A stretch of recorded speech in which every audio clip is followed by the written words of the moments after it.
Hoje nós estaríamos, segundo o planejado, nós estaríamos iniciando o estudo do ministério do Messias, a partir do capítulo 3 de Mateus e os outros capítulos ali dos evangelhos relacionados ao início do ministério do Messias. Porém, quando eu estava preparando para iniciar esse estudo, eu me senti levado a dar um passo atrás, né? Eu já tinha dado um passo atrás semana passada, mas vou dar outro passo atrás hoje. E antes da gente entrar no ministério do Messias, eu acho que existe algo ali em Mateus capítulo 2, que a gente precisa tratar com um pouco mais de profundidade, que é essencial nós conhecermos para nós compreendermos com a profundidade necessária aquilo que o Messias veio cumprir na sua primeira vinda. Durante as semanas anteriores, nós falamos de várias passagens do Evangelho de Mateus, em específico, que são passagens proféticas que geram polêmica, né? que são questionáveis, como a gente tratou de maneira bem específica na semana passada. Porém, existe uma passagem profética citada por Mateus que ela é inquestionável. Tanto cristãos como judeus, eles concordam absolutamente que aquela citação de Mateus é sim uma profecia messiânica.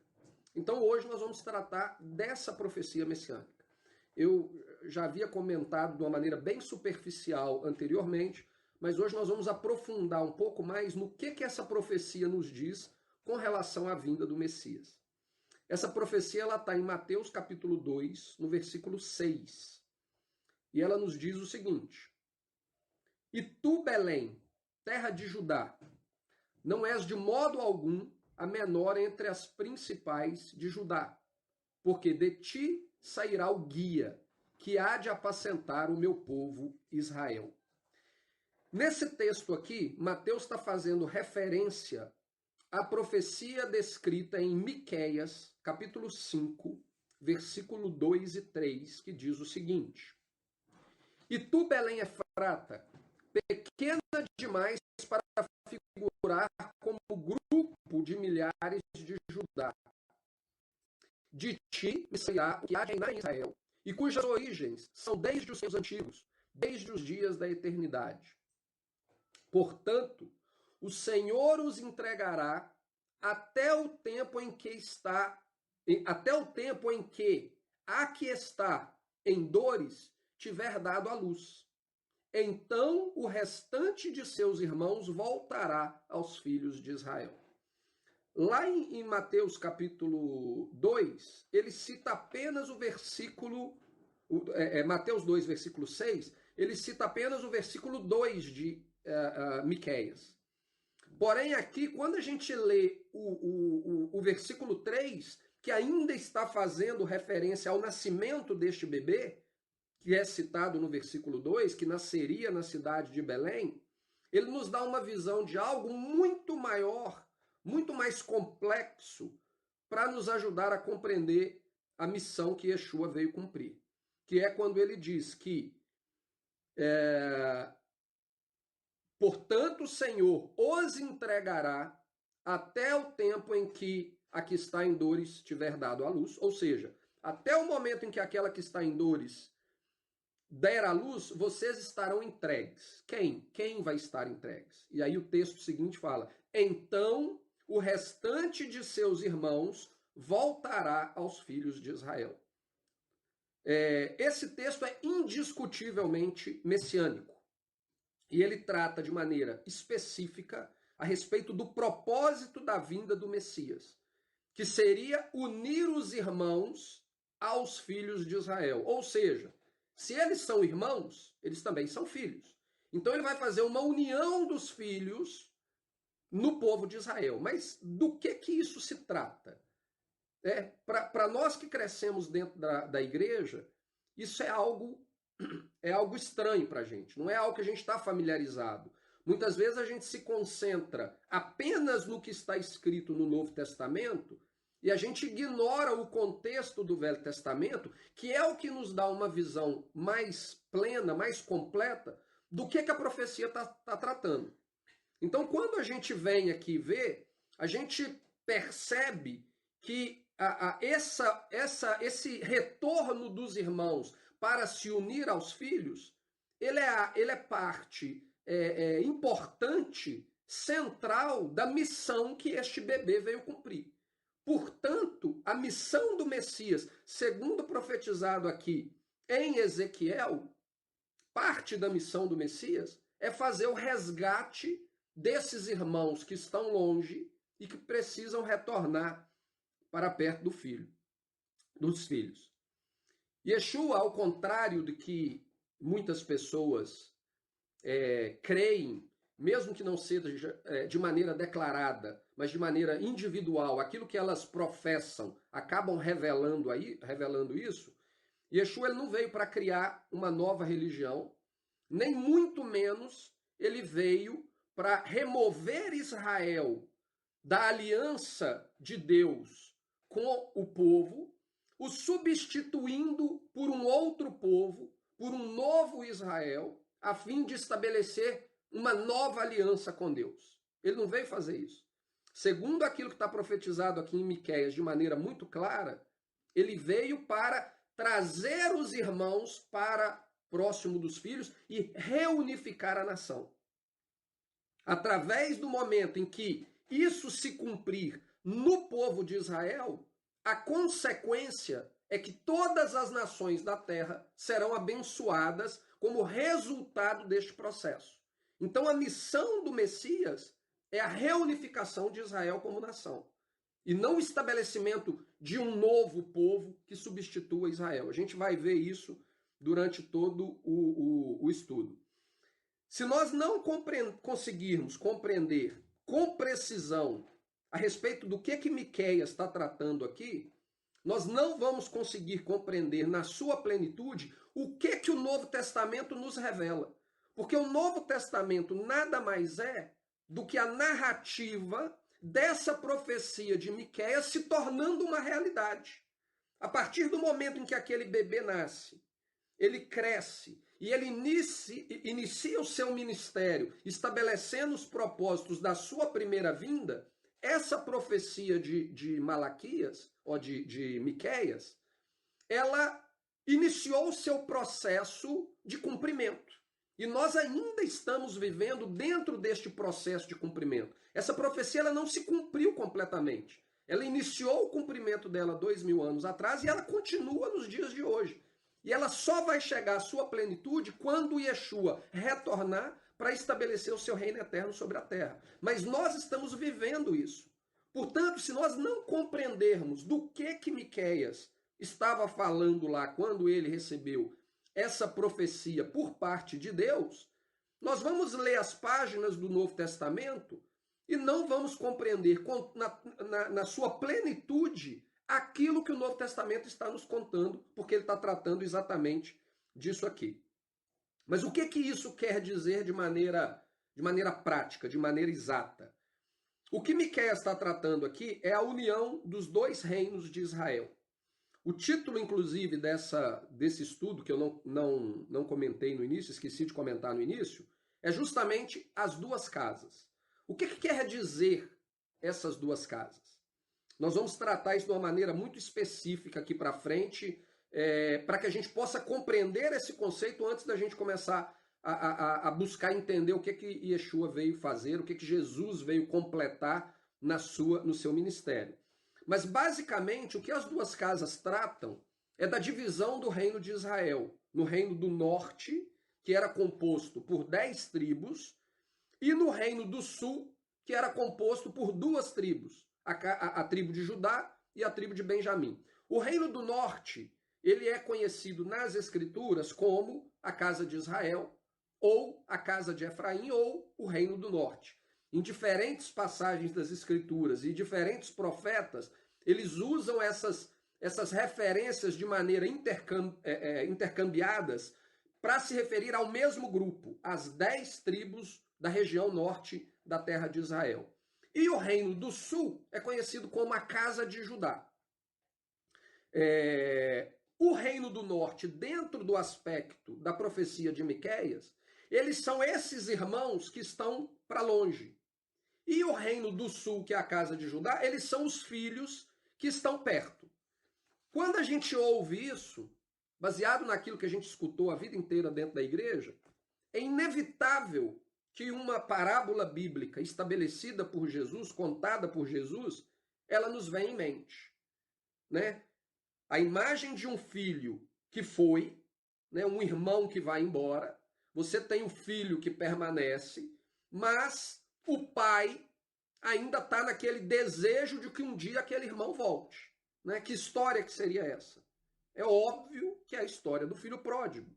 A história que durante a vida inteira, pelo menos eu, dentro da igreja onde eu cresci, eu ouvi a aplicação dela como se estivesse referindo ao mundo perdido. Mas se, de certo aspecto geral, ela pode ser aplicado a qualquer pessoa que está perdida, o objetivo central dessa profecia não era esse. O objetivo central dessa profecia era fazer referência à profecia dessa parábola, me desculpem, é fazer referência a essa profecia de Miqueias. Ao fato de que aquele irmão que foi para longe, um dia ele tem que retornar.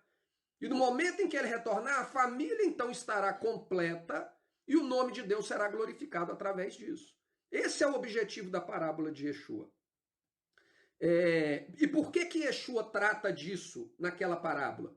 Porque o ministério de Yeshua gira em torno do cumprimento dessa parábola.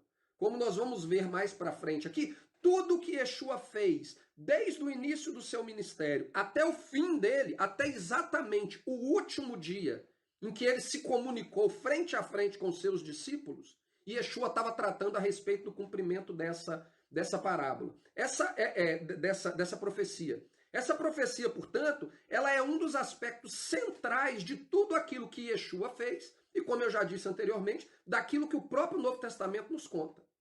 Durante o ministério de Yeshua, né, dos evangelhos, outras citações que são feitas por Yeshua, que fazem referência direta a essa profecia, é, por exemplo, quando ele diz que ele não veio senão para as ovelhas perdidas da casa de Israel.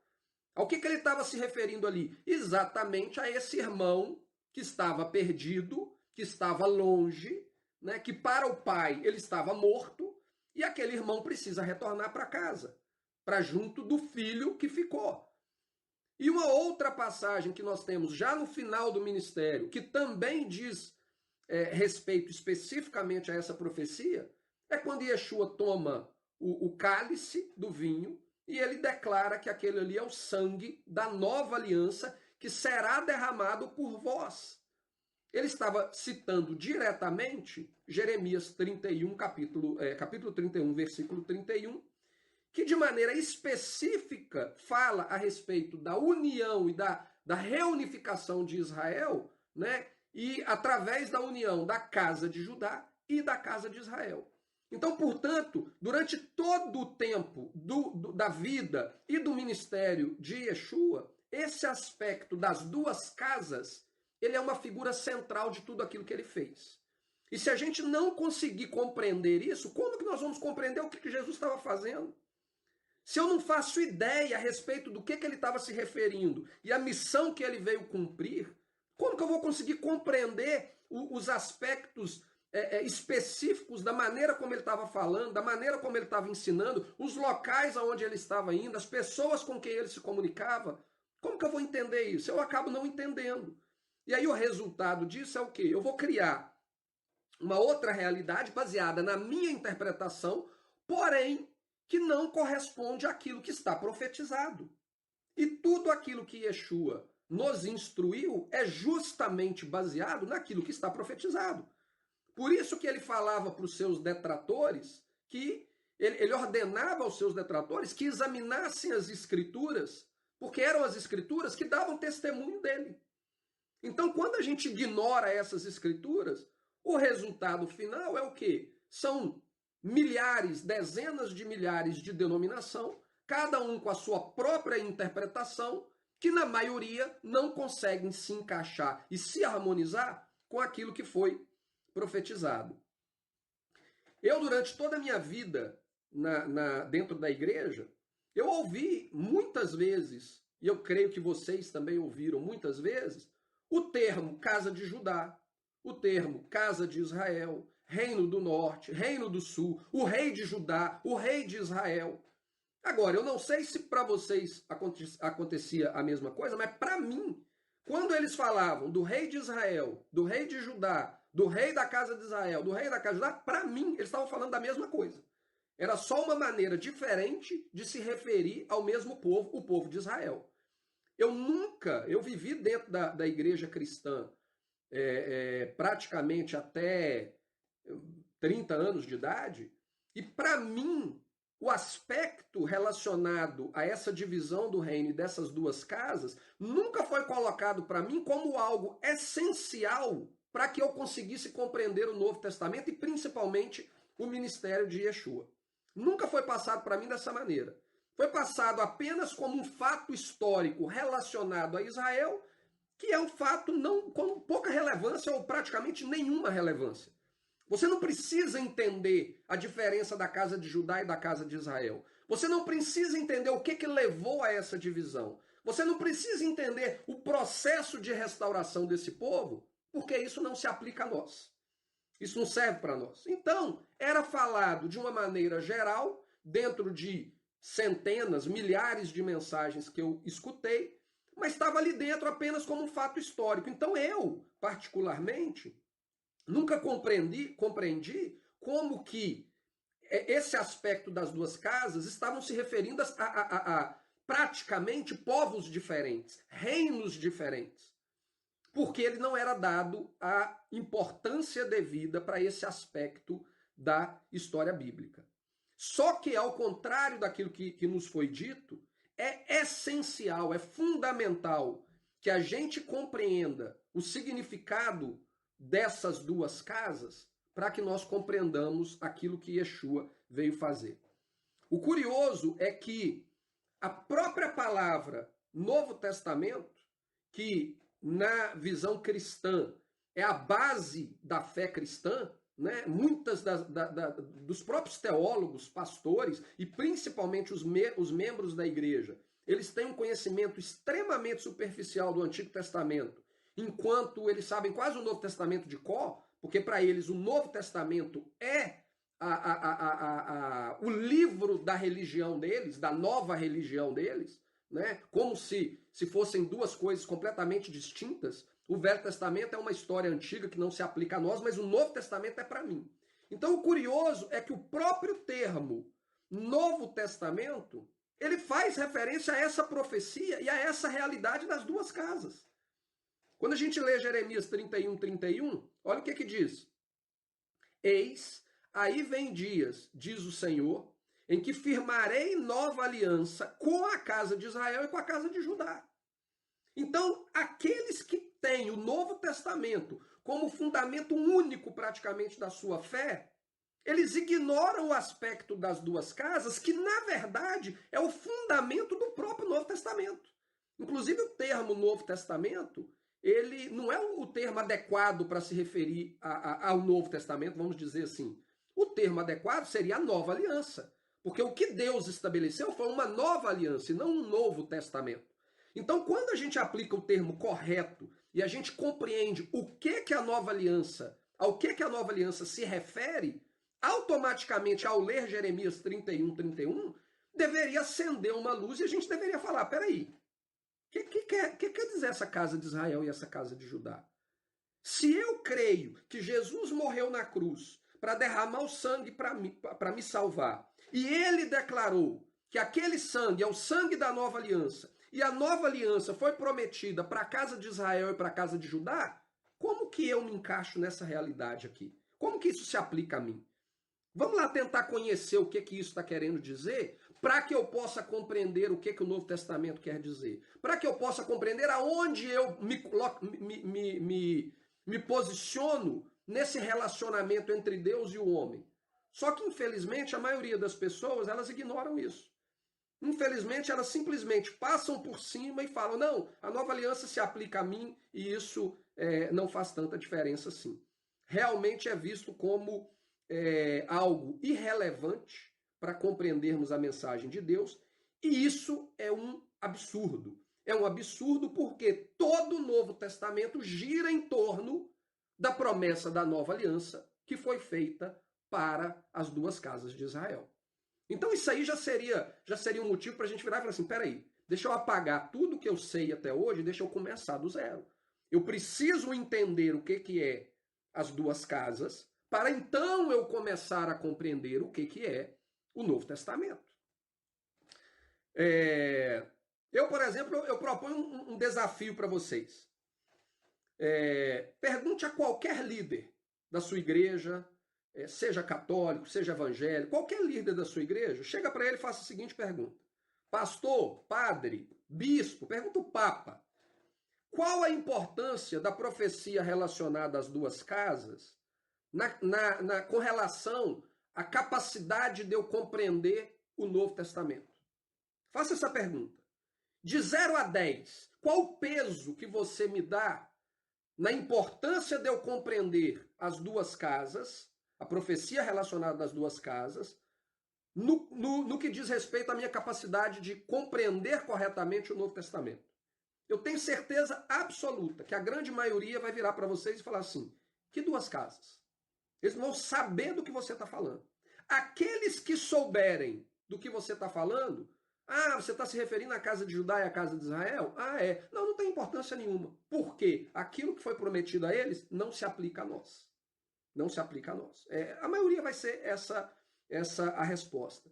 E, infelizmente, isso faz com que aqueles que pensam assim, quando vão interpretar o Novo Testamento, eles saem já de um ponto de partida de interpretação equivocado, errado, e o resultado é que o ponto de chegada, ou seja, a conclusão deles, tende a ser equivocada e errada. Porque se eles saem do ponto de partida errado, eles estão indo para o lugar errado. Infelizmente, isso é o que acontece com a grande maioria das pessoas. E o que me levou a querer focar nesse tema, que antes de nós entrarmos no ministério do Messias, é justamente para que nós não continuemos nesse erro. Eu, como eu já disse, durante toda a minha vida eu não fazia ideia de que isso era importante. E hoje eu sei que isso é fundamental para nós compreendermos aquilo que Jesus veio fazer. Então, eu vou compartilhar com vocês aqui algumas informações a respeito do que foi, do que é essa, vamos dizer assim, essa doutrina em torno das duas casas. Né? Talvez, se você procurar na internet, você possa achar pessoas que têm uma aplicação desse conceito até um pouco diferente do meu,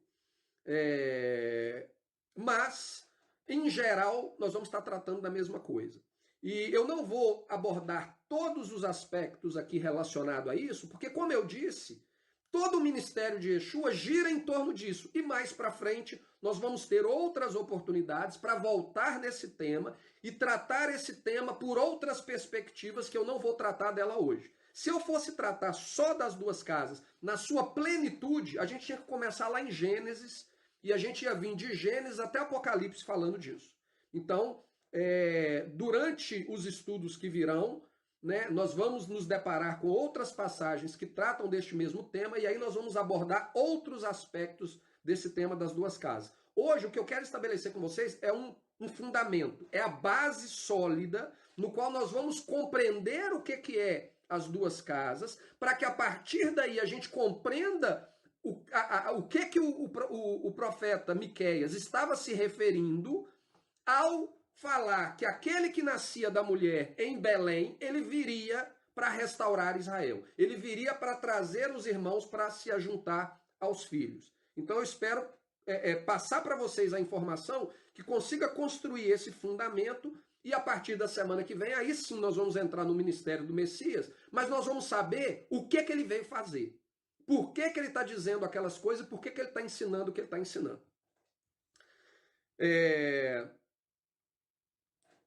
Eu escrevi nas minhas postagens, lá tanto no grupo de WhatsApp quanto na página do Facebook, os textos que eu recomendaria para que a gente estivesse lendo. São muitos textos, eu não vou lê-los aqui, senão a gente vai ficar aqui o resto do dia. Né? Eu falei ali do capítulo 11 ao capítulo 14 de 1 Reis, o capítulo 17 de 2 Reis e o capítulo 37 de Ezequiel são alguns dos que eu vou estar tratando aqui com vocês. Então, começando por 1 Reis, do capítulo 11, ali é que começa a contar a história, a origem dessas duas casas. Então, basicamente, o que acontece é o seguinte: a nação de Israel, ela só foi uma nação unificada, né, uma só nação, 12 tribos debaixo da autoridade de um rei escolhido por Deus, durante 3 reinados. O reinado de Saul, o reinado de Davi e o reinado de Salomão. No capítulo 11 de 1 Reis, ele nos conta que, por causa dos pecados de Salomão, que se deixou corromper por influência das centenas de mulheres que ele tinha, de origem cananeia, ele acabou se deixando corromper por elas e construindo altares aos deuses delas na terra de Israel, e ele mesmo acabou se envolvendo com a adoração a esses deuses. Alguns dos deuses que são mencionados ali é a Ashtaroth, que era uma deusa da fertilidade lá da Babilônia, o Camus, que era um deus dos Amonitas, se eu não me engano, e o Molec, que era o deus dos Moabitas. Então, por causa do pecado de Salomão em ter permitido que todas essas abominações fossem praticadas na terra de Israel, e não só permitido, mas ter contribuído com elas, construindo altares para que essas mulheres pudessem adorar os seus deuses dentro da terra de Israel, Deus vem a Salomão e fala com ele: olha, o que você fez, você rejeitou a minha aliança, você rasgou a minha aliança, você desobedeceu a minha lei e os meus mandamentos. Então, assim como você rasgou a minha aliança, eu vou rasgar o reino das suas mãos. Eu vou tirar o reino das suas mãos. E eu vou dar 10 tribos para uma outra pessoa. E por amor ao meu servo Davi, eu vou deixar uma tribo com o seu descendente. Isso está descrito de maneira bem clara, bem detalhada, no capítulo 11 de 1 Reis. Então, e ele ainda vira para Salomão e fala o seguinte: eu não vou fazer isso durante o seu reinado por amor ao meu servo Davi, mas no reinado do seu filho eu vou cumprir aquilo que eu falei.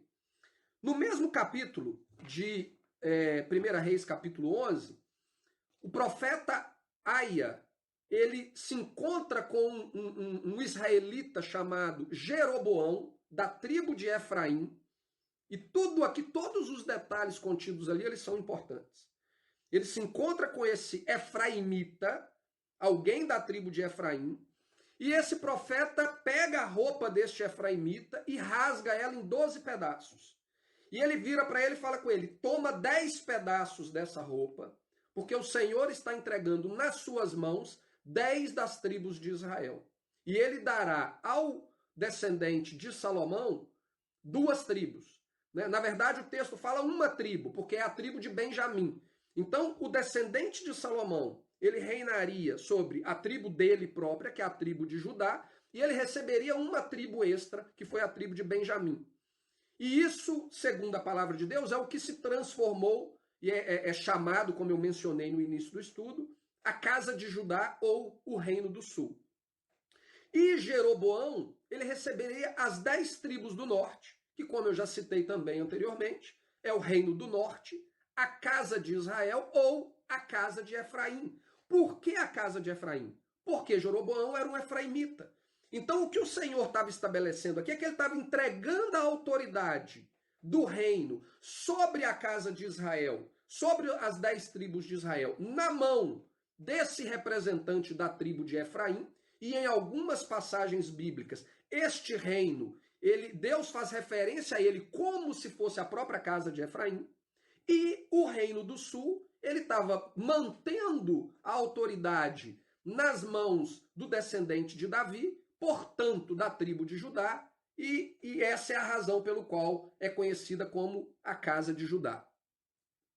Após a morte de Salomão, essa profecia, ela se cumpriu de maneira literal. Basta vocês lerem ali capítulo 11 ao capítulo 14 de 1 Reis, que vocês vão ver o que aconteceu, as circunstâncias que aconteceram, que levaram a essa divisão das tribos. Né? Tudo isso produzido pelo próprio Deus. Né? Chega um determinado momento que Roboão, ele quando vê que as tribos do norte, elas haviam rejeitado a autoridade dele e haviam proclamado como rei Jeroboão, eles tentam ir em guerra contra Jeroboão e Deus o interrompe e fala, não, não, fica quieto aí porque foi eu que fiz isso. Foi eu quem determinei isso. E aí ele não sai em guerra contra as 10 tribos. Mas o que acontece ali é que, durante o reinado de Roboão, então, o reino de Israel ele é dividido e ele nunca mais voltou a ser uma só nação.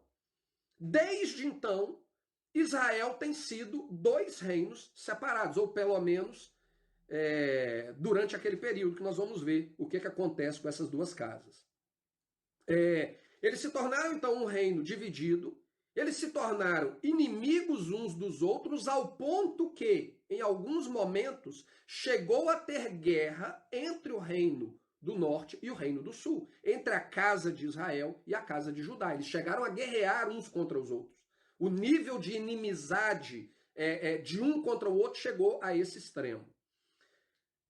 Logo após a divisão do reino, Jeroboão ele teve uma ideia terrível. Uma ideia terrível e que é algo que a gente precisa prestar atenção nisso, porque tudo que vai ser falado daqui para frente é consequência do que Jeroboão pensou. Quando Deus declarou para Jeroboão que ele entregaria 10 tribos na mão de Jeroboão, o próprio profeta ele fez um alerta. Ele falou o seguinte, o Senhor ele está fazendo isso, mas isso não será para sempre. Ou seja, vai chegar o dia em que o Senhor vai trazer de volta as 10 tribos e vai ter uma só nação. Então ele está fazendo isso por causa do pecado de Salomão, ele está castigando Judá por causa do pecado de Salomão, mas isso não será para sempre. O profeta não falou quanto tempo isso duraria, mas ele deixou isso muito claro, que não seria algo permanente para todo o resto da história de Israel. Um dia ele traria esse povo de volta. Quando houve então a divisão e Jeroboão foi declarado rei, veio na cabeça dele essa profecia. Um dia eles vão retornar. E aí ele pensou o seguinte, quando chegar o tempo das festas bíblicas, o povo vai ter que descer do norte e ir para Jerusalém para adorar a Deus. E quando eles forem adorar a Deus, vai acontecer que o coração deles pode acabar se voltando para o rei de Judá, e eles vão acabar servindo ao rei de Judá e vão me abandonar. O profeta falou que não vai durar muito tempo. Quer dizer, não falou que não vai durar muito tempo, ele falou que não seria para sempre. Mas, de repente, vai ser no meu próprio reinado, eu vou perder a autoridade que Deus me deu, e isso é inaceitável. Eu não posso permitir que isso aconteça de maneira nenhuma. E aí ele teve a ideia mais estúpida da vida dele, que ele pagou muito caro por ela. Leiam lá os textos e vocês vão ver o que aconteceu com Jeroboão. Pagou um preço muito alto por ela. Mas a ideia dele foi o seguinte, eu tenho que criar o meu próprio sistema de adoração a Deus para que o povo não desça para Jerusalém. Então ele estabeleceu na região das tribos do norte 2 altares para adorarem a Deus. E ele colocou ali naqueles 2 altares um bezerro de ouro para que o povo levassem as ofertas a Deus e cultuassem a Deus diante daquele bezerro de ouro. A gente até quando lê isso, a gente fala assim, gente, não tem lógica. O cara sabe o que aconteceu lá no pé do Monte Sinai e ele vem e faz a mesma coisa? Exatamente, ele veio e fez a mesma coisa.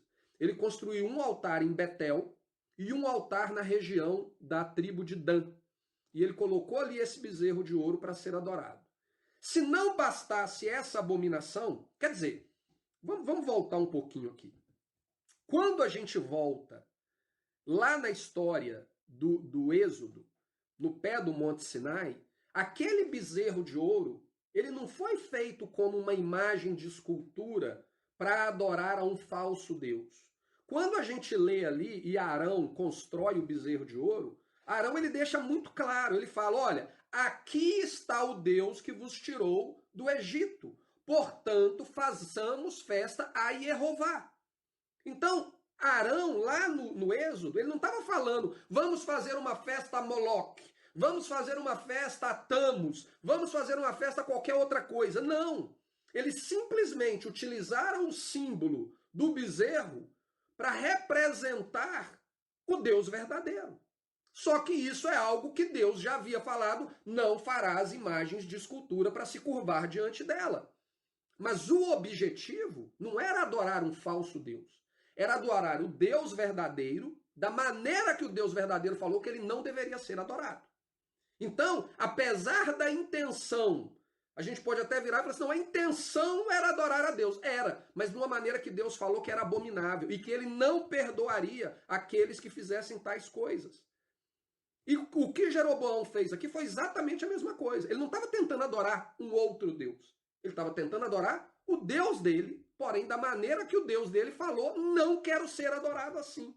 E eu não vou perdoar aquele que tentar me adorar da maneira que os povos dessa terra adoraram aos seus falsos deuses. A gente já tratou disso nas últimas semanas.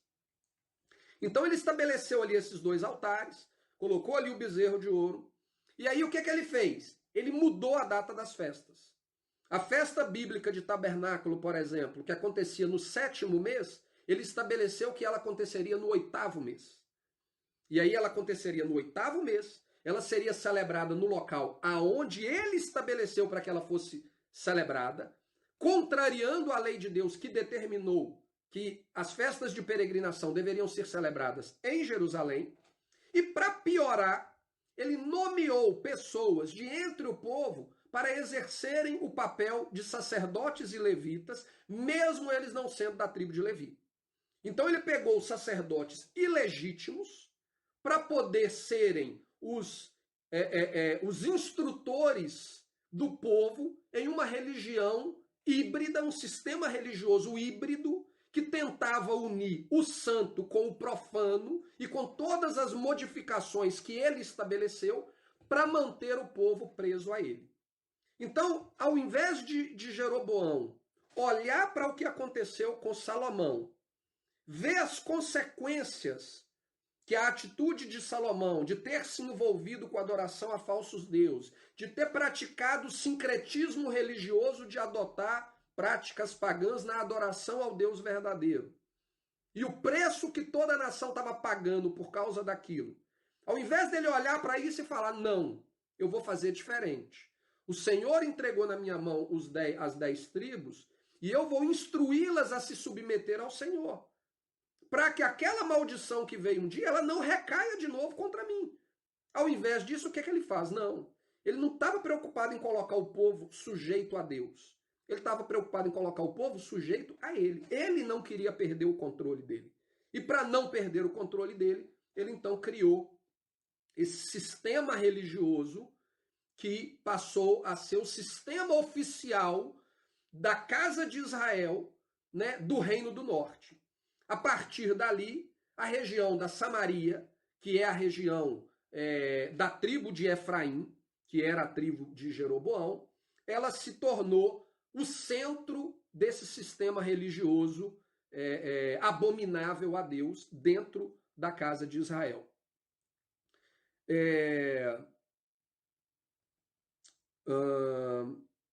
Daí para frente, a história conta que a casa de Israel ela se aprofundou cada vez mais em todo o seu paganismo e o juízo de Deus veio sobre eles. Eu quero ler com vocês aqui agora justamente a respeito disso. 2 Reis, capítulo 17, do versículo 7 ao versículo 20, nos conta a consequência das atitudes de Jeroboão, né, e desse caminho que a casa de Israel escolheu seguir por ele. E o texto nos diz o seguinte: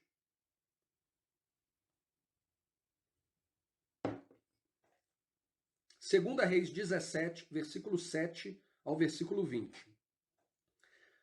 Tal sucedeu porque os filhos de Israel pecaram contra o Senhor seu Deus, que os fizera subir da terra do Egito, de debaixo da mão de Faraó, rei do Egito, e temeram a outros deuses.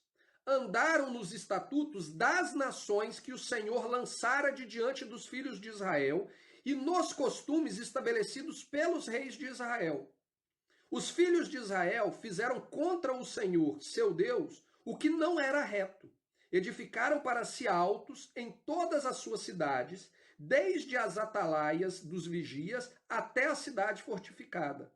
Levantaram para si colunas e poste-ídolos. As colunas aqui são os famosos obeliscos, que hoje, na verdade, estão presentes aí no sistema cristão de uma maneira muito óbvia. Levantaram para si colunas e poste-ídolos em todos os altos outeiros e debaixo de todas as árvores frondosas, as árvores sempre verdes, os pinheiros, que é um exemplo dessas árvores sempre verdes. Queimaram ali incenso em todos os altos, como as nações que o Senhor expulsara de diante deles.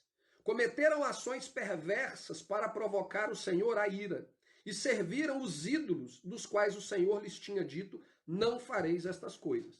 Então eles começaram tentando adorar a Deus de uma maneira que Deus havia declarado ser abominável e terminaram adorando a falsos deuses. O resultado final é esse. Uma coisa acaba puxando a outra.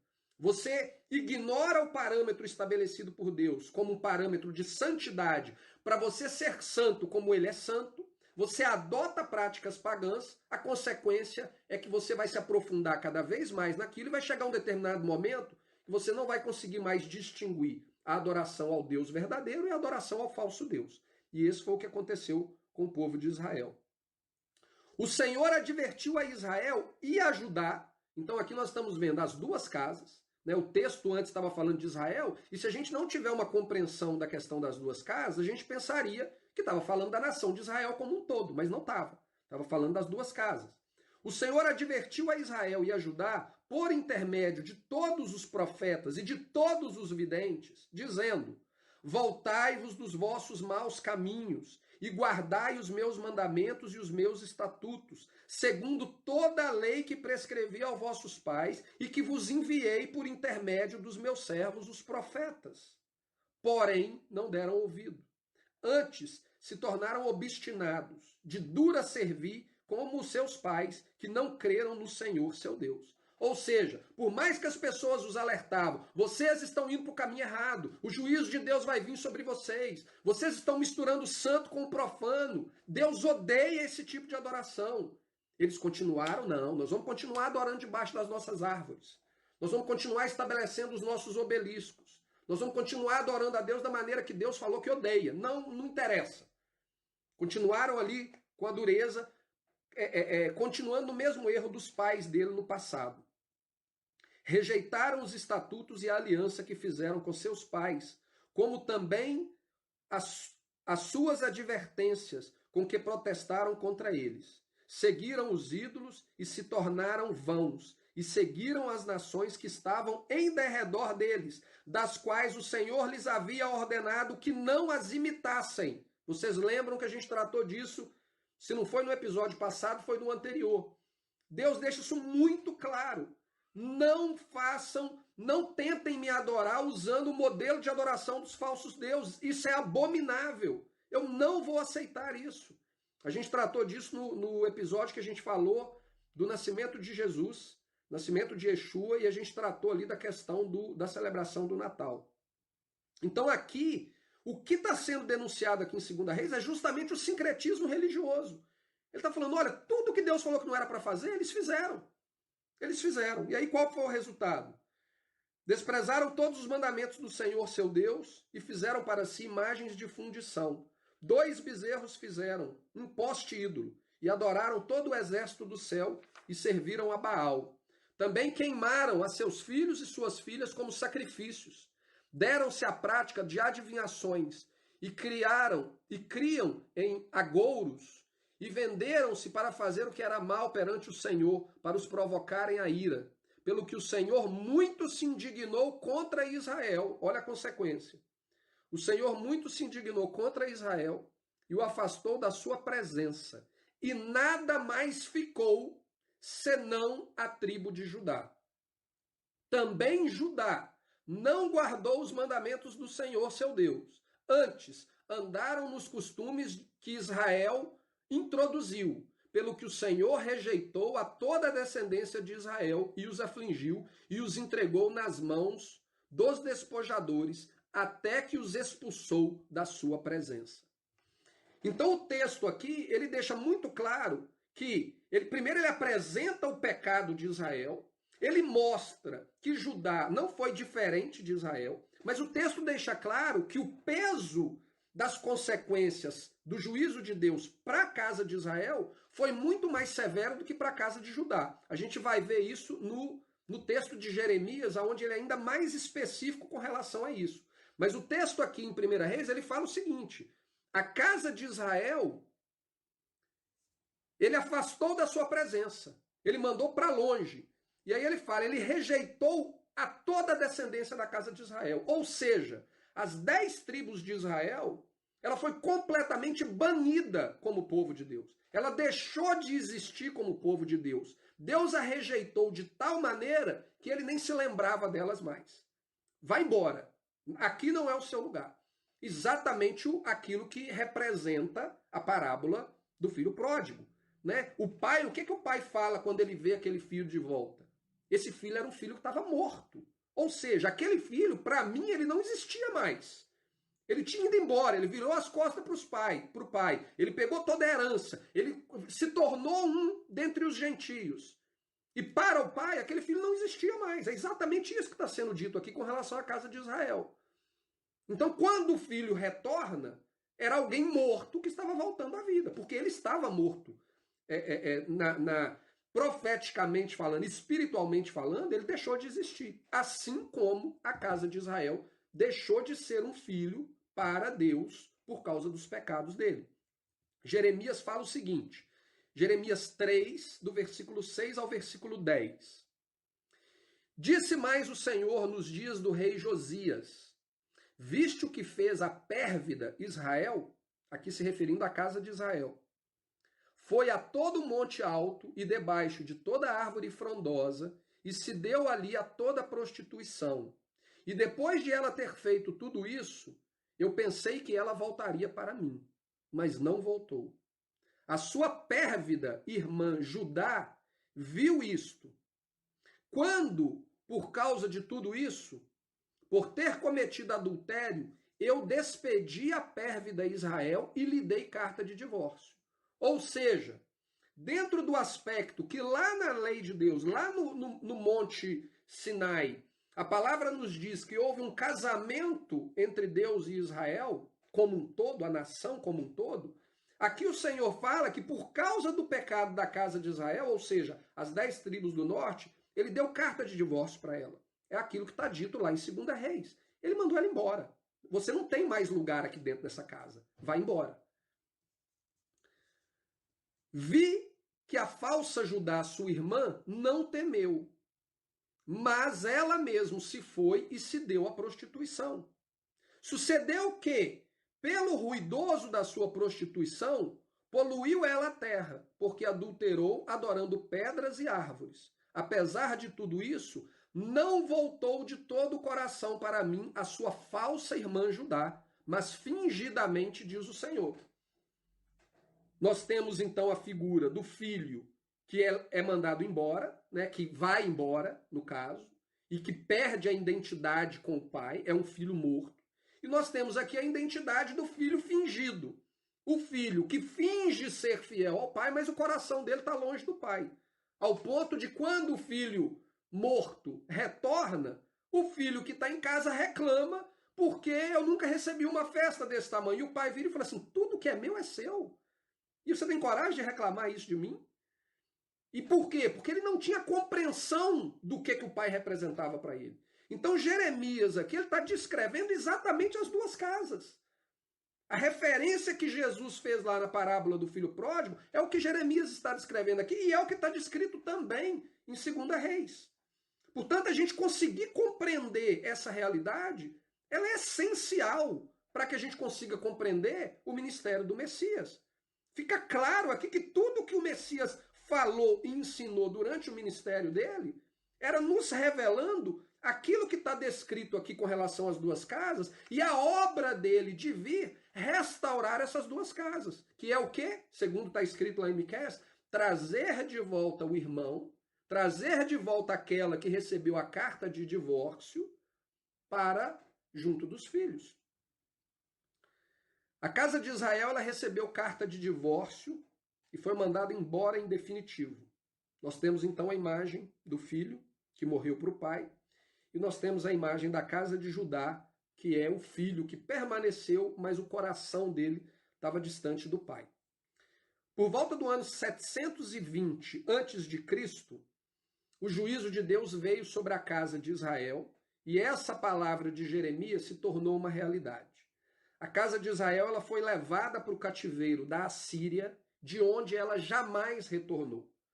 Ela foi levada para a Assíria e da Assíria ela se misturou entre as nações da terra, ela foi espalhada entre os quatro cantos da terra e ela perdeu a sua identidade como povo de Deus. Por quê? Porque Deus se divorciou deles.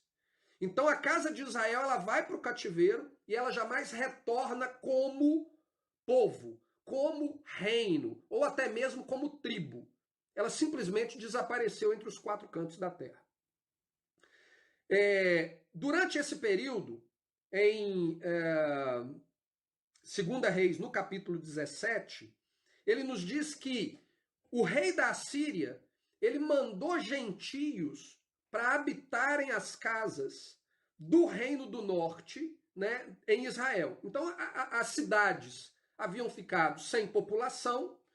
Ele então manda gentios virem habitar estas casas, né, que agora fazia parte do domínio do reino da Assíria. Só que aí o que acontece? Está descrito lá no capítulo 17 de 2 Reis. O povo começou a ser atacado por leões. E os ataques eles eram em número tão grande que eles pensaram o seguinte: isso deve ser uma maldição que está caindo sobre nós, porque nós não sabemos como adorar o Deus dessa terra, ou seja, o Deus de Israel. E aí eles entram em contato com o rei e o rei decide fazer o seguinte: vou resolver o problema de vocês. Ele então pega sacerdotes da casa de Israel e envia de volta para a terra para que ele instruísse o povo da terra a como adorar o Deus da terra a fim de cessar os ataques dos leões. Só que, como a gente já falou anteriormente, esses sacerdotes, eles não eram legítimos. Eles foram sacerdotes estabelecidos por Jeroboão para propagar um sistema religioso que era uma abominação a Deus. Era um sistema híbrido que tentava juntar o santo com o profano.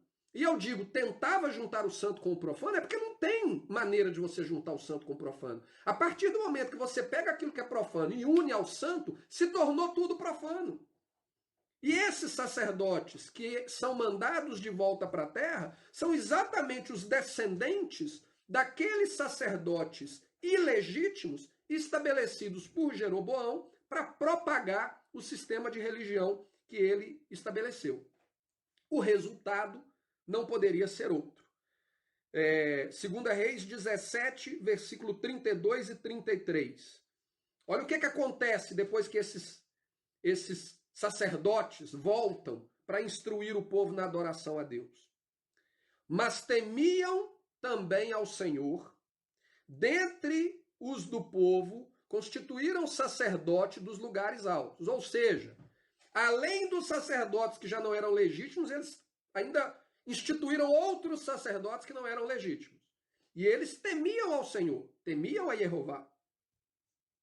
Mas eles estabeleceram sacerdotes nos lugares altos, os quais oficiavam a favor dele nos santuários dos altos. De maneira que temiam o Senhor e, ao mesmo tempo, serviam aos seus próprios deuses, segundo o costume das nações dentre as quais tinham sido transportados. Então, aquilo que, na verdade, deveria ter sido corrigido, que era limpar o povo completamente das abominações, da contaminação do sistema religioso pagão, os conduzindo a se submeter ao Deus de Israel, porque a história do próprio Novo Testamento deixa claro que Deus está sempre de braços abertos para receber qualquer um. E o exemplo claro disso é a história de Ruth, a história de Raquel, né, que eram gentias, que cresceram numa cultura pagã, o próprio Caleb, que eram gentios, que cresceram numa cultura pagã, mas que, ao crer no Deus de Israel, se submeteram a ele com fidelidade, com sinceridade, e foram recebidos como parte do povo de Deus. Então, ao invés de fazer isso, o que foi apresentado para eles foi a religião profana, a religião abominável a Deus, que os permitiu continuar na prática daquilo que é abominável. Ou seja, você teme o Deus verdadeiro, mas você não se desconecta das práticas pagãs que você herdou da sua vida passada. Versículo 41 de 2 Reis, capítulo 17. Assim, estas nações temiam o Senhor e serviam as suas próprias imagens de escultura, como fizeram seus pais. Assim faziam também seus filhos e os filhos dos seus filhos até o dia de hoje. Então essa maldição, ela foi passando de geração em geração, de geração em geração. E quando o autor do livro de Reis escrevia, era algo ainda comum no povo daquela época. O famoso sincretismo religioso, que a gente já tratou em estudos anteriores, ele estava presente aqui, portanto, levando as pessoas que se declaravam servas do Deus verdadeiro continuarem contaminadas com aquilo que Deus declarou abominável. Dessa realidade que a gente vê aqui acontecer 720 anos antes de Cristo, nasce aquilo que as Escrituras no Novo Testamento nos apresenta como o povo samaritano. Então, o povo samaritano nada mais é do que uma mistura de uma maioria de gentios que foram introduzidos na terra, misturado com uma minoria de descendentes das 10 tribos que haviam sido levadas cativas e que voltaram para poder instruir o povo no sistema religioso, mas que os instruíram em um sistema religioso abominável a Deus. A mistura desse povo criou, então, aquilo que a palavra de Deus nos ensina como samaritanos. E aí, quando a gente consegue compreender isso, a gente consegue entender o porquê o povo judeu não se dava bem com os samaritanos. Porque eles sabiam quem eram eles. Eles sabiam da árvore que eles vieram, o fruto que eles eram. Eles sabiam toda essa história. E por isso eles não se davam bem com os samaritanos. Os manuscritos, os samaritanos modernos de hoje, eles possuem manuscritos antigos da Torá, que são considerados um dos manuscritos mais antigos da Torá. Porém, quando você lê o 10º mandamento desse manuscrito dos samaritanos, o nosso 10º mandamento é não cobiçarás, né, Milene? Né? Não sabe também não, né? Nem eu. Mas eu acho que é não cobiçarás o bem do seu próximo, né? Eu acho que é. Vou fazer feio aqui se eu estiver errado, mas eu acho que é. Olha lá, lê lá na palavra. Nós temos ali pregado na porta. O último. Não cobiçarás. Isso, eu sei, gente. Não passei vergonha. Então, o nosso é esse. No dos samaritanos no Monte Gerizim adorará o Senhor seu Deus. Então, eles existem adulterações, eles não reconhecem os profetas, eles não aceitam os profetas. Por quê? Porque os profetas se referem à casa de Israel e à casa de Judá. Os profetas denunciam o pecado de quem vivia na região da Samaria, na região de Efraim, nas tribos do norte. Então, eles rejeitam os profetas, eles aceitam apenas a Torá, mas eles têm a versão da Torá deles. E nessa versão da Torá, o que é propagado ali no 10º mandamento é exatamente a abominação estabelecida por Jeroboão, que mudou o local de culto a Deus de Jerusalém para a região da Samaria e estabeleceu esse sistema de culto dele, que é uma mistura entre o santo e o profano. E 1000 anos depois de Jeroboão ter cometido aquela prática abominável a Deus, a gente vê a história da mulher samaritana, que quando chega para Yeshua, ela ainda estava vivendo o conflito gerado por Jeroboão 1000 anos antes. Que era o quê? Aonde eu tenho que adorar? Vocês judeus falam que tem que adorar em Jerusalém, mas os nossos pais nos ensinaram que é no Monte Gerizim que se adora a Deus. Olha como que é importante a gente ter esse conhecimento histórico para a gente compreender o que está escrito no Novo Testamento. Quantas vezes a gente leu isso e talvez a gente nunca compreendeu esses aspectos, esses detalhes que nos ajudam a ter uma profundidade ainda maior daquilo que estava acontecendo naquele encontro entre Jesus e essa mulher samaritana. Ou por que os próprios judeus não se davam bem com os samaritanos. Então esse conflito durou 1000 anos, esse sistema religioso criado por Jeroboão durou 1000 anos, ao ponto de que, no tempo de Yeshua, as pessoas ainda estavam vivendo esse conflito e estão vivendo até hoje, porque em Jerusalém ainda existe uma pequena comunidade de samaritanos que ainda seguem o princípio de que é no Monte Gerizim que se adora a Deus, e, portanto, eles mudam os tempos e a lei de Deus, eles mudam a data das festas, o local da celebração das festas, para poder viverem o sistema religioso que eles herdaram de Jeroboão. Então é importante a gente ter esse tipo de conhecimento, é importante a gente ter isso em mente quando a gente lê as Escrituras. Nesse ponto aqui a gente volta então para a profecia de Miqueias. No tempo que Yeshua vem ao mundo... antes disso, pulei uma parte aqui que é importante. 580 a.C., chega o tempo do juízo de Deus sobre a casa de Judá. A gente viu lá que Judá viu as práticas abomináveis cometidas por Israel e ela não fez diferente. Apesar dela ter permanecido ali perto do pai, ela permaneceu com fingimento, porque ela também se contaminou com essas mesmas abominações. Então, por volta de 580 a.C., chegou o tempo do cativeiro da casa de Judá. Porém, como nós sabemos, esse cativeiro durou 70 anos. Portanto, ao contrário do que aconteceu com a casa de Israel, que foi levada para a Síria e que nunca mais voltou como povo, voltou ali algum grupo pequeno para poder instruir o povo na falsa religião deles, mas nunca voltaram como povo eles deixaram de existir praticamente. Judá não, Judá retorna para Israel. A gente conhece essa história muito bem, reconstrói Jerusalém, reconstrói o templo e estabelecem ali o reinado da casa de Judá.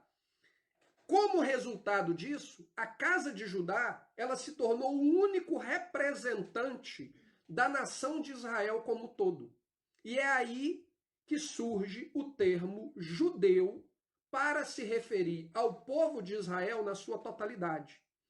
O termo judeu na Bíblia, ele só aparece 1.200 anos depois de Abraão, exatamente durante o período dessa divisão. Eles passaram a se referir ao povo que vivia na região da Judéia, na região do Reino do Sul, como sendo os judeus, independente da tribo que você fizesse parte dela. Então, quando Israel desaparece, a casa de Israel desaparece no cativeiro e Judá retorna do cativeiro, Judá, então, ele assume para si, e no meu entendimento, ele usurpa a identidade da nação como se ele fosse o único representante da nação. E agora, para você ser considerado parte do povo de Deus, você não tem que se tornar um israelita, você tem que se tornar um judeu. Portanto, o termo judeu ele é um termo incorreto para se referir ao povo de Deus como um todo. Antes dessa divisão, o termo que era utilizado para se referir à nação como um todo eram israelitas. E de maneira específica, dependendo da tribo que cada pessoa fizesse parte, você poderia se referir a ele como um rubenita, como um benjamita ou como um judeu, se aquela pessoa fosse da tribo de Judá. Só que aqui nessa época, os termos específicos para as tribos, eles foram completamente aniquilados, ignorados, porque a casa de Judá usurpou para si a identidade de Israel e Israel agora é ela. Tanto que hoje existem historiadores que falam que foram encontrados descendentes de Manassés, da tribo de Manassés, na região da Índia. E quando esses descendentes quiseram retornar para a nação, o que eles têm que fazer? Eles têm que passar por um processo que confirma a sua conversão ao judaísmo, a religião dos judeus, não é a religião de Israel, é a religião dos judeus. Então aquele povo da tribo de Manassés, eles têm que passar dentro dos parâmetros estabelecidos pelo judaísmo para eles voltarem para a terra, e aí eles vão ser reconhecidos como judeus, e não como descendentes de Manassés, por mais que todos saibam que eles são descendentes de Manassés.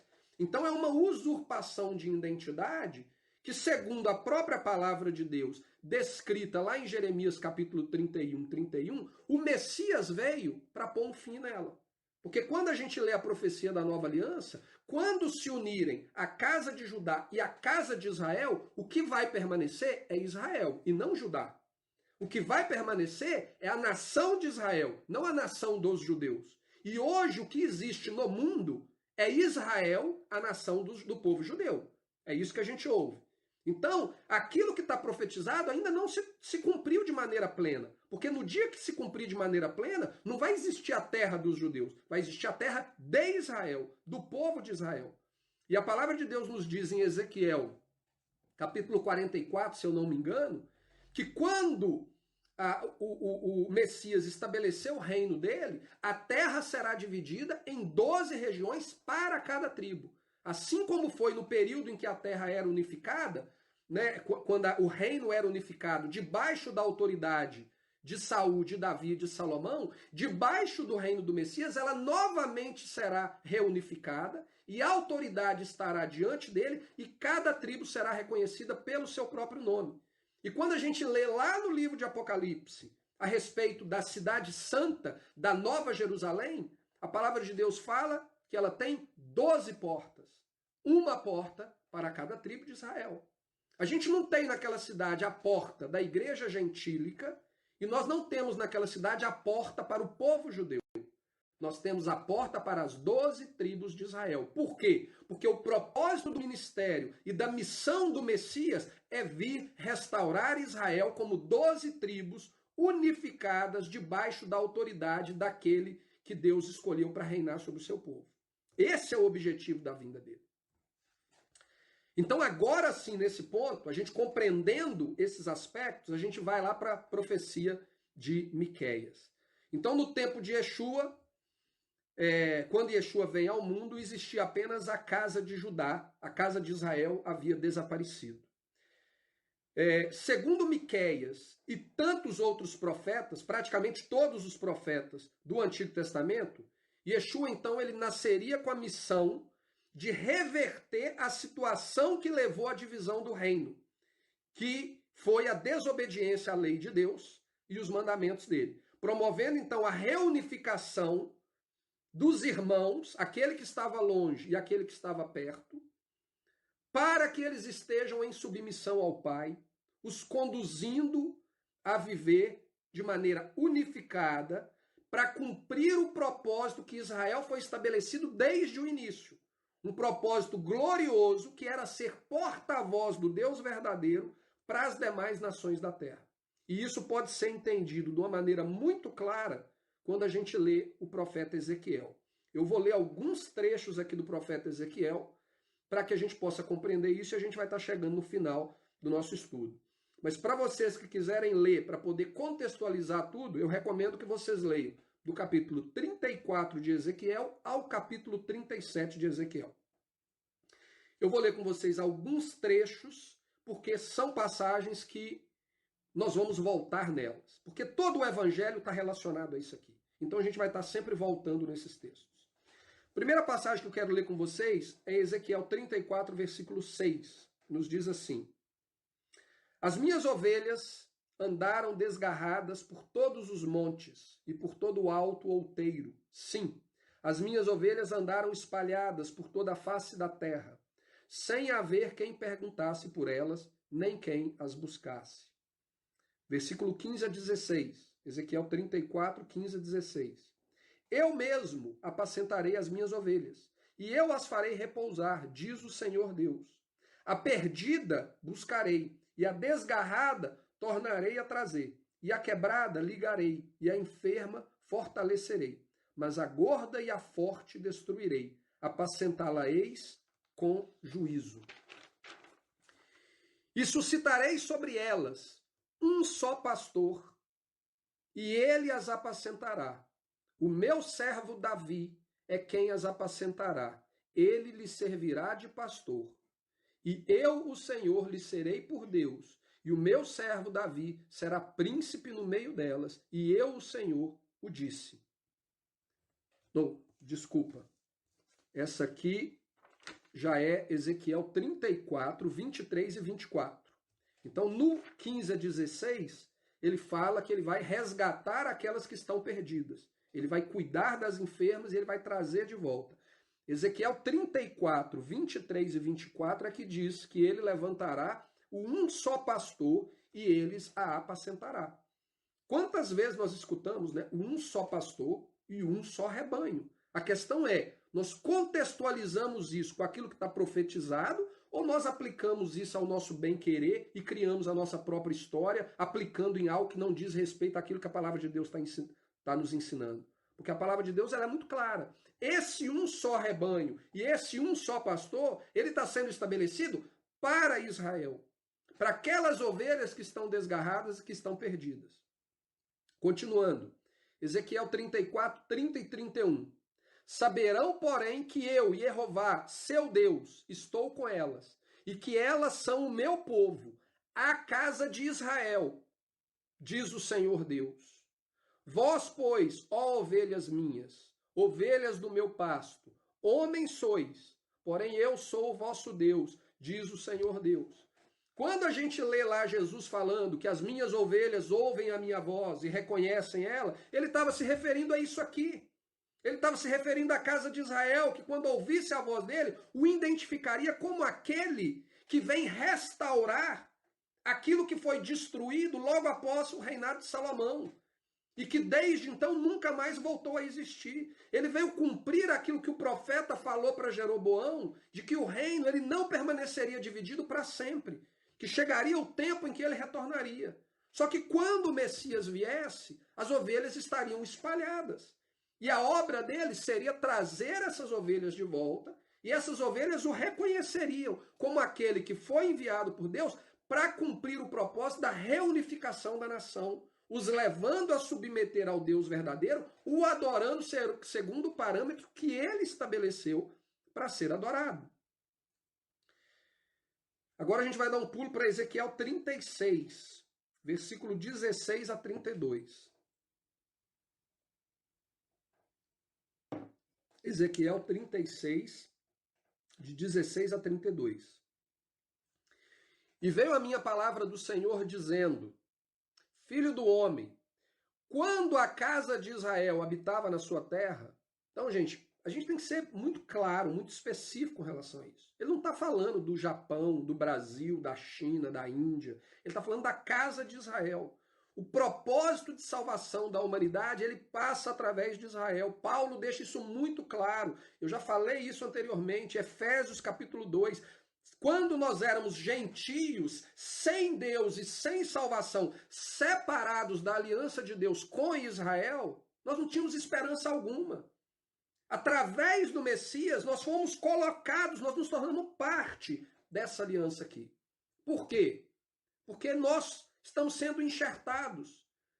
E quando a gente aprofundar um pouco mais nisso em outros episódios, nós vamos ver que, na verdade, muitos desses que estão sendo trazidos de volta são os descendentes daquele reino do norte que foi espalhado pela face da terra. E o Senhor está trazendo esse povo de volta. Então, olha, capítulo 36, versículo 16 a 32. E veio a minha palavra do Senhor dizendo: Filho do homem, quando a casa de Israel habitava na sua terra, então a contaminaram com seus caminhos e com as suas ações. Como a imundície de uma mulher em sua separação, tal era o seu caminho perante o meu rosto. Derramei, pois, o meu furor sobre eles, por causa do sangue que derramaram sobre a terra e dos seus ídolos com que a contaminaram.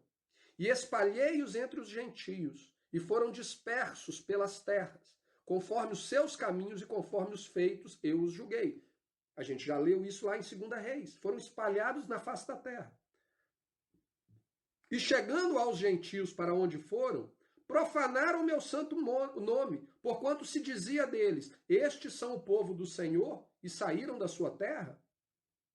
Mas eu os poupei por amor do meu santo nome, que a casa de Israel profanou entre os gentios para onde foi.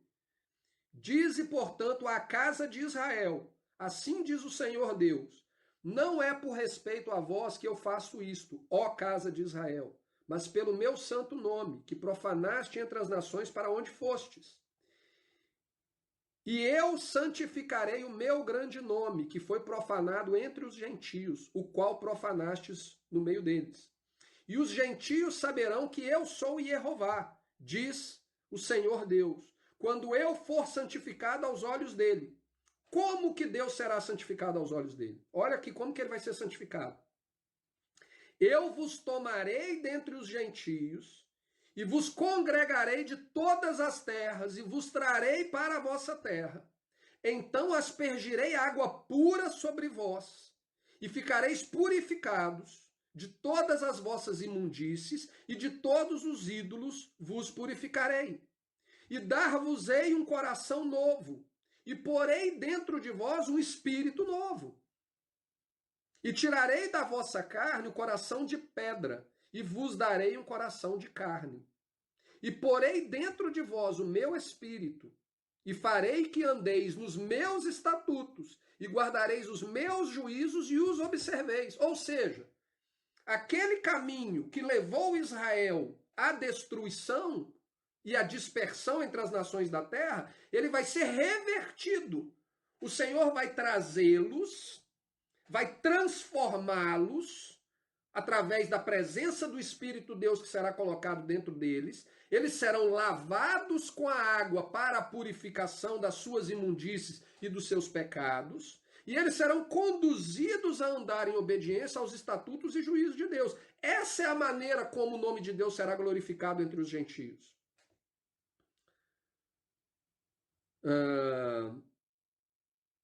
E habitareis na terra que eu dei aos vossos pais, e vós sereis o meu povo, e eu serei o vosso Deus. E livrá-los-ei de todas as vossas imundícies.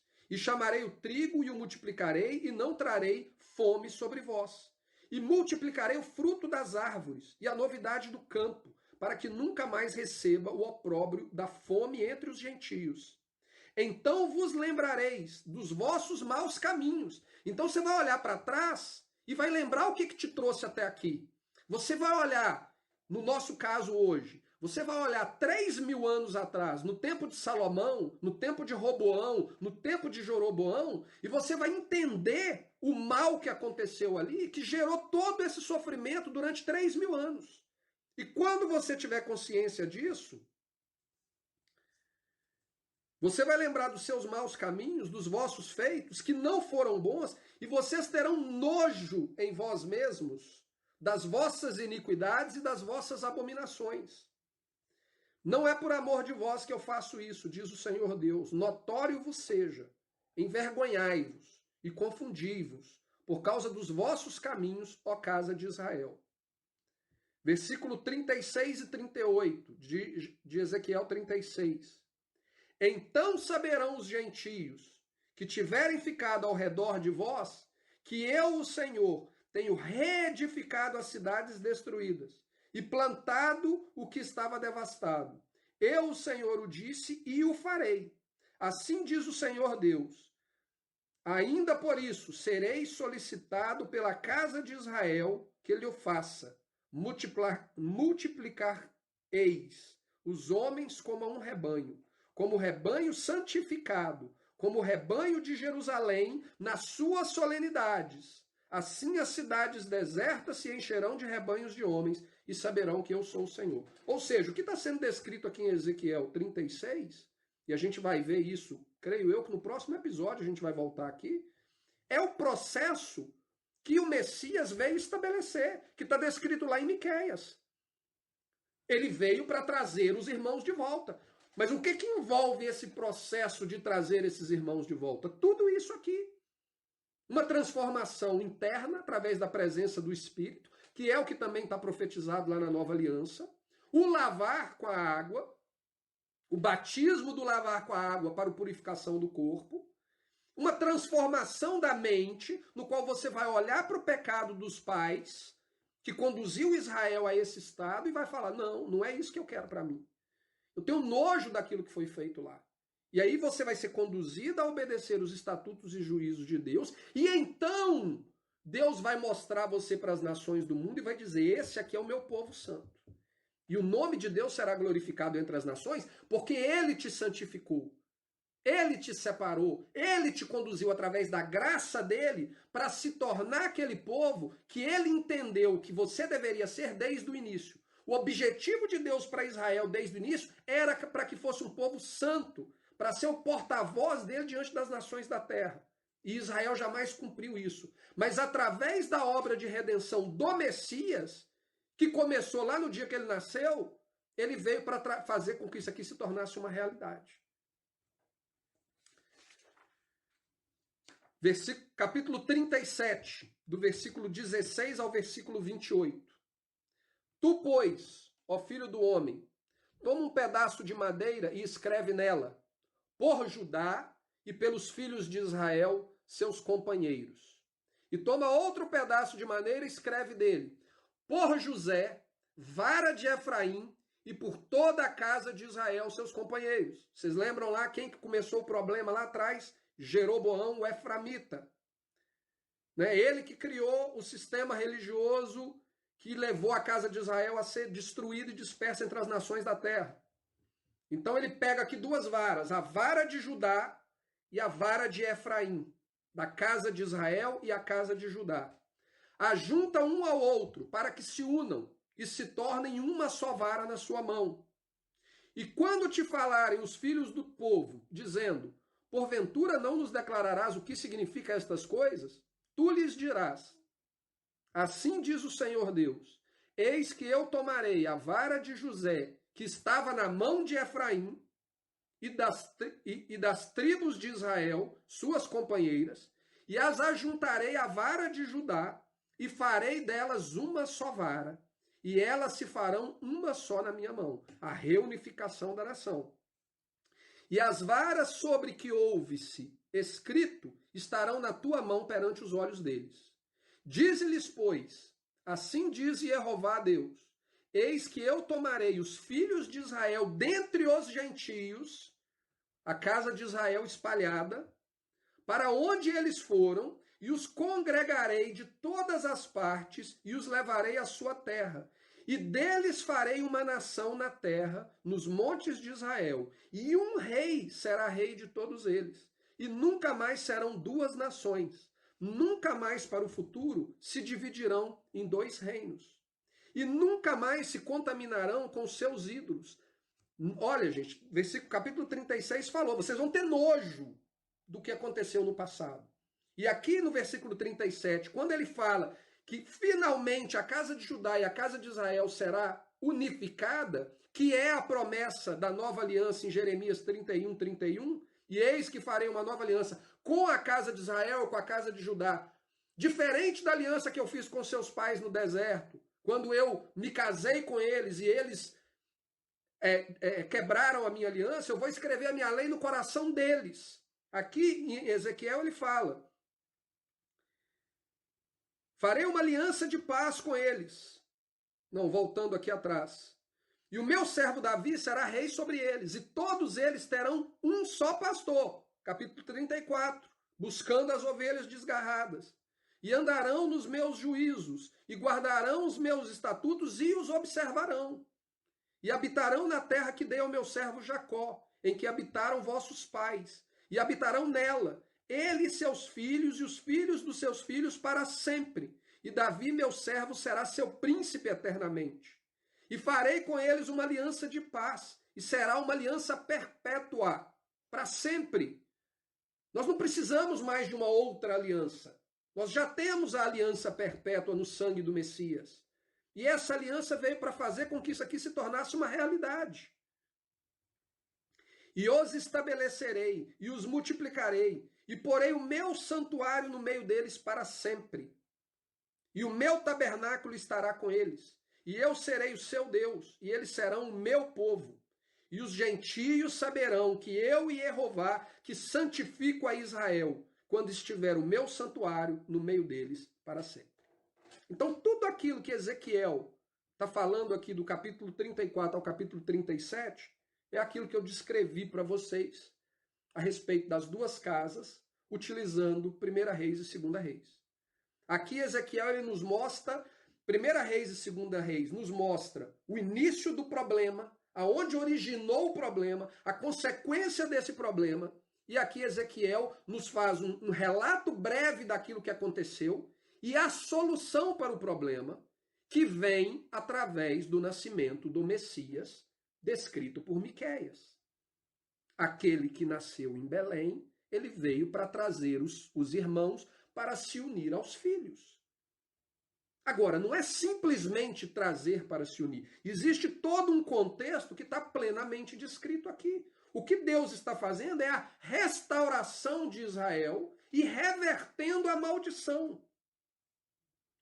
Deus escolheu Israel e fez uma aliança com eles para que eles fossem os seus representantes, os seus porta-vozes, os seus embaixadores diante de todas as nações da terra. É isso que está descrito lá no livro de Êxodo. O projeto inicial de Deus para Israel era para que eles fossem os embaixadores do Deus vivo diante das demais nações do mundo, para anunciar a glória do Deus vivo às demais nações do mundo.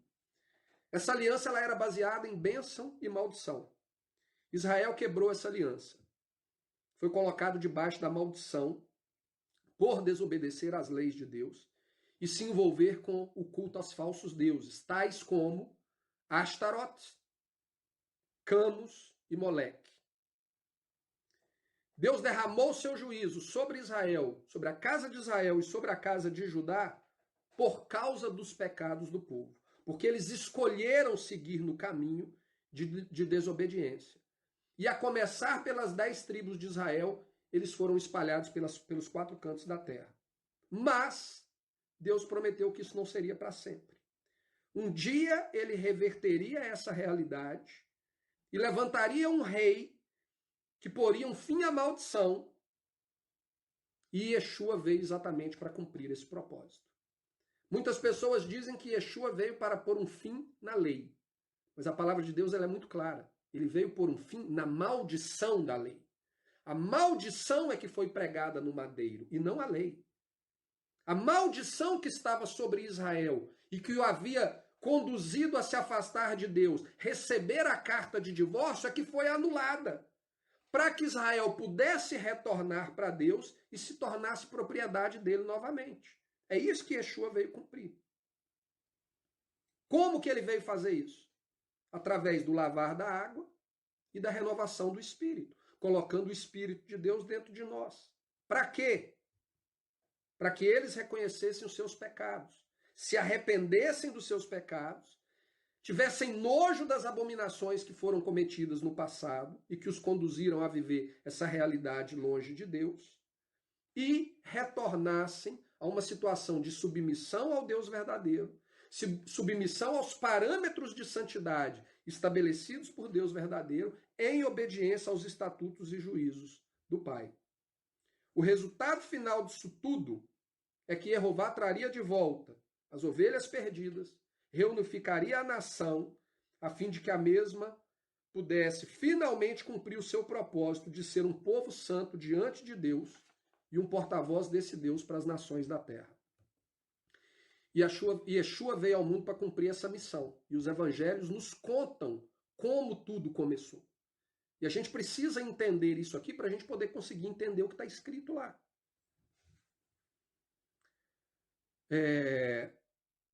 Nós só conseguiremos entender verdadeiramente quem é o Messias e qual a mensagem que ele veio nos ensinar se nós compreendermos de forma correta o propósito da sua vinda.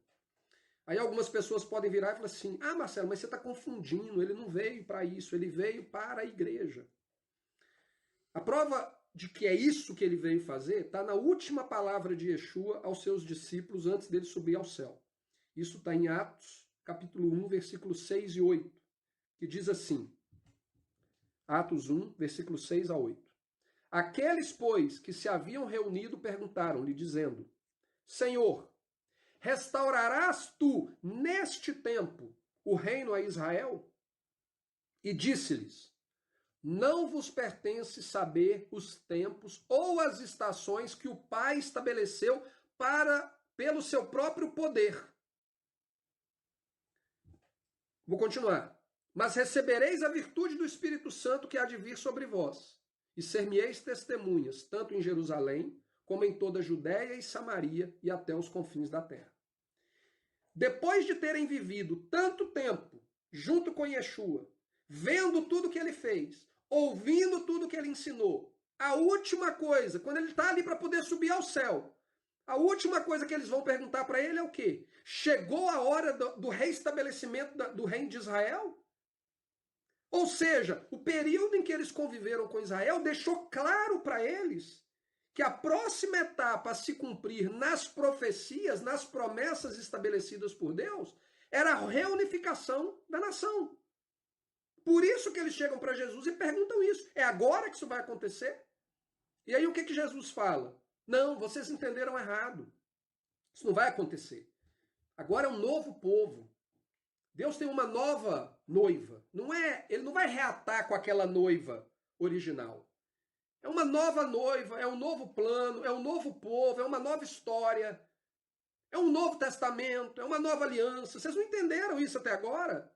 Vão pregar o cristianismo pelos 4 cantos do mundo e esquece essa história de reino. Não foi isso que Jesus disse. O que Jesus disse foi o seguinte: não vos pertence saber o tempo que o Pai determinou para que essa coisa aconteça. Ou seja, vai acontecer. Jesus confirma para eles aqui: não se preocupem com isso. Mas vocês têm um trabalho a ser feito. Vocês têm que pegar essa mensagem que eu compartilhei com vocês, essa missão que foi dada para mim, de restaurar Israel, de reverter a maldição, de conduzir o povo a viver em obediência aos mandamentos de Deus, para que Israel possa ser glorificado na maneira que Deus entendia que ele deveria ser uma glória diante das nações do mundo. Essa missão que foi dada para mim, vocês têm que dar continuidade a ela. E a maneira dela cumprir o propósito dela é vocês levando a minha mensagem aos 4 cantos do mundo. Por que essa mensagem tem que alcançar os 4 cantos do mundo? Porque as ovelhas estão dispersas nos 4 cantos do mundo. Elas estão perdidas. E a mensagem tem que alcançá-las para que elas possam ouvir a voz do pastor e voltar a fazer parte do rebanho, que é Israel. Então o que Jesus deixa claro para eles aqui é o seguinte: vão fazer o trabalho de vocês até o tempo do fim, e quando chegar o momento que vocês tiverem levado essa mensagem a todas as nações da terra, então eu virei para terminar aquilo que eu comecei, que é a reunificação do povo, estabelecendo o reino em Israel. Esse é o Messias que as Escrituras nos revelam. Mas, infelizmente, esse entendimento ele é completamente ignorado no meio teológico cristão dos últimos 2000 anos. Eles ignoram o papel de Israel, o papel central de Israel, no cumprimento profético da vinda do Messias, da missão do seu ministério e do objetivo do estabelecimento do seu reino. Eles substituíram Israel por uma outra realidade. O Messias que nos é apresentado através da teologia cristã, que ignora completamente o papel das 2 casas e a missão do Messias em relação à restauração das 2 casas, chega a ser um Messias que é o oposto daquilo que as Escrituras nos revelam. Primeiro, uma característica marcante deste Messias, que na verdade é o oposto do que a palavra de Deus nos ensina. Ele não veio restaurar Israel e se casar com aquela a quem ele deu carta de divórcio. Se vocês querem compreender um pouco melhor a respeito dessa questão da carta de divórcio, leiam Oséias capítulo 1 e 2. Trata exatamente disso. Como que Deus deu carta de divórcio a Israel e depois ele promete que ele a receberia de volta. A mesma esposa de quem ele se divorciou é a esposa que ele vai receber de volta. Só que o Cristo que nos foi apresentado pela teologia cristã, que ignora a importância, o fato de ser essencial entendermos a história das 2 casas para compreendermos o Novo Testamento, aqueles que ignoram isso, eles excluem Israel do plano de Deus e eles nos apresentam um outro Israel. um novo Israel, ou seja, é uma outra esposa. Não é a mesma esposa que foi mandada embora que está voltando. É uma segunda esposa. E Deus não tem segunda esposa. Ele não veio reverter a abominação de Jeroboão. Ele veio acabar com a lei de Deus, de maneira que o sistema de culto híbrido, abominável de adoração ao Deus de Israel, na verdade se tornasse a religião oficial do Estado e de todo o povo de Deus. Agora, segundo o sistema daqueles que anunciam esse Cristo, esse Messias, que veio pôr um fim na lei, que veio estabelecer um outro Israel, que veio apresentar a Deus uma outra noiva. Na visão deles, eles não vieram reverter aquilo que Jeroboão fez, eles vieram oficializar aquilo que Jeroboão fez. A prova de santidade diante de Deus não é mais em seguir a lei de Deus, mas em se submeter à autoridade dos governantes, dos líderes religiosos, que mudaram os dias de festa, os dias de culto e a maneira de se adorar a Deus. Por exemplo, no ano 321 depois de Cristo, Constantino, imperador romano, que oficializou o cristianismo como religião do Estado, ele declara oficialmente o domingo como sendo o dia de descanso. E a partir daí se determina que aquele que descansar no sábado, ele poderia ser, inclusive, ser colocado para a pena de morte. Porque o dia de se descansar era o dia do sol, segundo a própria declaração do decreto estabelecido por Constantino. No dia do sol é o dia do descanso para o cristão. Então, a exemplo do que Jeroboão fez lá no passado, em mudar a data dos dias de adoração a Deus, Constantino oficializou isso no ano 321. Depois, no ano 325, no Concílio de Nicéia, a reunião de todos os bispos da Igreja Cristã Gentílica naquele momento substituiu a data de adoração e da celebração da Páscoa, substituiu a data estabelecida por Deus na lei de Deus por uma data que coincidia com a celebração ao culto da deusa da fertilidade babilônica, Ishtar, que é exatamente a mesma deusa Ashtaroth, que Salomão se envolveu com ela, que Jeroboão se envolveu com ela e que causou todo o juízo e a destruição no povo de Israel nos últimos 3.000 anos. Ou seja, ao invés de vir para reverter o pecado que conduziu Israel a essa punição, essa versão do Messias que é apresentado, ele veio estabelecer como oficial o sistema religioso híbrido, abominável a Deus, como sendo a maneira correta de se agradar a Deus. Durante esses últimos 10 anos, eu tenho estudado muito a respeito dessa visão, e pela primeira vez, quando eu estava preparando esse estudo, eu consegui visualizar a semelhança daquilo que Jeroboão fez com a semelhança do que é o sistema religioso de hoje.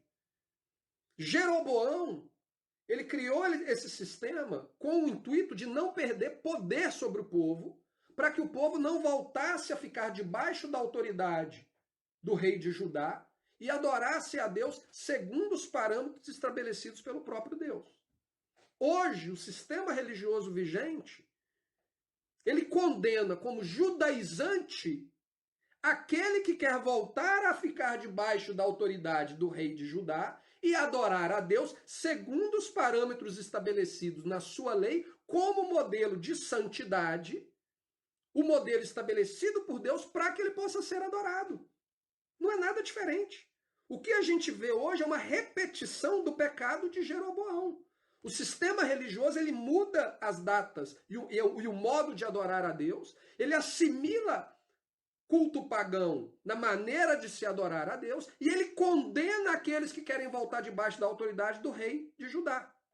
A questão que eles ignoram é que aqueles que querem voltar a estar debaixo da autoridade do rei de Judá, ele não está querendo voltar à autoridade debaixo do rei Roboão.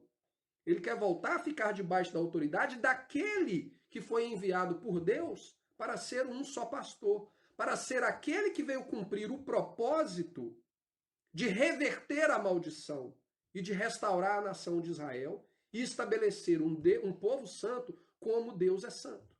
Mas o sistema continua lutando. O sistema estabelecido por Jeroboão continua lutando. A gente precisa ter a compreensão disso. E só compreendendo toda essa história relacionada às duas casas é que a gente consegue entender aonde nós estamos posicionados hoje, quem nós somos em relação aos planos de Deus, e isso nos possibilita nos livrar desse sistema religioso que quer nos manter preso e que o final vai nos conduzir à perdição. Então, eu espero que esse estudo possa ter ajudado vocês a compreenderem tudo isso, a compreenderem essa missão que aquele bebê nascido em Belém veio cumprir. Nós, hoje, somos o cumprimento desse processo. Esse processo que se iniciou há 2000 anos atrás e que vai chegar ao fim quando o Messias vier para estabelecer o seu reino. Ele está estabelecendo para si o Israel lá do passado. Ele está levando esse Israel a reconhecer o seu pecado, a se arrepender dele e a andar de maneira correta, em obediência aos mandamentos e estatutos de Deus. Por isso ele é o nosso exemplo de como viver uma vida que agrada a Deus. E a gente vai ver isso na prática a partir da próxima semana, quando a gente começar a estudar o ministério do Messias, o dia a dia do Messias. A gente vai ter a oportunidade de compreender isso de maneira ainda mais perfeita. Mas a profecia está aqui. Ela é clara, ela é inquestionável e, como sempre, eu estou aqui sempre à disposição para qualquer pessoa que virar para mim e falar: Marcelo, a sua interpretação do texto bíblico está completamente equivocada. Não é isso que Jesus veio fazer. Jesus veio para nos permitir celebrar o Natal no dia do nascimento do Deus Sol. Adorar a Deus no dia do culto ao Deus Sol, o dia do Deus Sol. Para nos permitir comer aquilo que é abominável. Ele veio para acabar, para pôr um fim na lei. Talvez isso faça sentido para alguém. Né? Durante muito tempo eu acreditei nisso porque eu não conhecia essas verdades. Eu não conhecia o contexto profético no qual a vinda do Messias estava inserida. Então eu acreditei. Mas a partir do momento que nós temos acesso ao conhecimento e à verdade, é inquestionável que alguma coisa não bate. O Messias ele vem para reverter a maldição, não para oficializar a maldição como se fosse algo santo. Não é para isso. O nome de Deus será glorificado diante das nações quando Israel retornar, se arrepender, ter nojo dos seus pecados e passar a andar em santidade, em obediência aos estatutos e juízos de Deus. É assim que o nome dele vai ser glorificado diante das nações. E é isso que Yeshua veio fazer nas nossas vidas. Então, como sempre, eu fico à disposição para quem quiser fazer algum comentário, críticas, quem quiser discordar de mim, fique à vontade, mas discorde baseado na palavra de Deus. Né? Discorde baseado naquilo que Deus nos ensina, e não apenas nas nossas opiniões. Eu vejo aqui só alguns comentários assim, nenhum tipo de pergunta. Vou dar aí um pouquinho de tempo aí para quem quiser fazer alguma pergunta, porque às vezes demora um pouquinho para digitar, né? Então eu vou dar um tempinho aí para vocês. Espero que esse estudo tenha trago informações válidas. Né? O profeta, se eu não me engano, o profeta Amós, ele diz que o meu povo se perde por falta de conhecimento. Esse tipo de conhecimento aqui nunca nos foi dado dentro de uma igreja cristã. E esse tipo de conhecimento ele é essencial para a gente compreender o Novo Testamento. A gente tentar entender o Novo Testamento fora desse contexto das duas casas é perca de tempo. A gente vai acabar inventando o nosso próprio sistema religioso, assim como Jeroboão fez. Ou dando continuidade ao sistema religioso estabelecido por Jeroboão. Jeroboão, na verdade, né? Não é Jeroboão. Jeroboão.